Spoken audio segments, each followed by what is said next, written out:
Romans chapter 3 verse 4. Romans chapter 3 verse 4. By no means let God be true, though everyone were a liar, as it is written.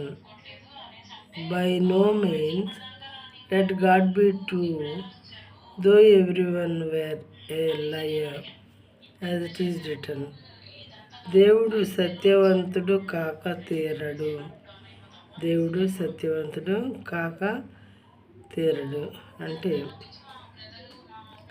నీ మాటలో నీవు వసంత చదువుకోదు, నీ మాటల్లో నీవు నీతిమంతుడుగా తీర్చబడినట్లు నీవు వ్యాజ్యమాడినప్పుడు గెలిచినట్లును అని వ్రాయబడిన ప్రకారం ప్రతి మనుషుడును అబద్ధికుడును కానీ ప్రతి మనుషుడు అబద్ధికుడును కానీ దేవుడు సత్యవంతుడు కాక తీరడు అంటే దేవుడు సత్యవంతుడు అని అర్థం అన్నమాట.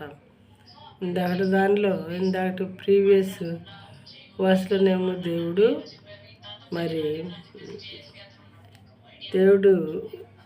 పక్షపాతి కాడు అని చెప్పినది, సెల్ఫిష్ కాదు అని, పార్షాలిటీ లేదు అని విన్నాము. ఇప్పుడేమో దేవుడు సత్యవంతుడు కాక తీరడు అంటే సత్యవంతుడే అని. సత్యము అనే దానికి మనం ఒక రూపాన్ని తగిలిస్తే అది దేవుడు అని మనకు అర్థమవుతుంది. ప్రియమైన వల్ల ఆయనలో ఏమాత్రం అసత్యం అనేది ఎక్కడా కూడా లేదు. దేవుడు సత్యవంతుడు కాక తీరడు అంటే సత్యవంతుడు అని అర్థం అన్నమాట. మరి ఇంకో చోట బైబిల్ గ్రంథంలో ఏమన్నదంటే నీ వాక్యమే సత్యము అని ఉంది, వాక్యమే దేవుడు అని ఉంది.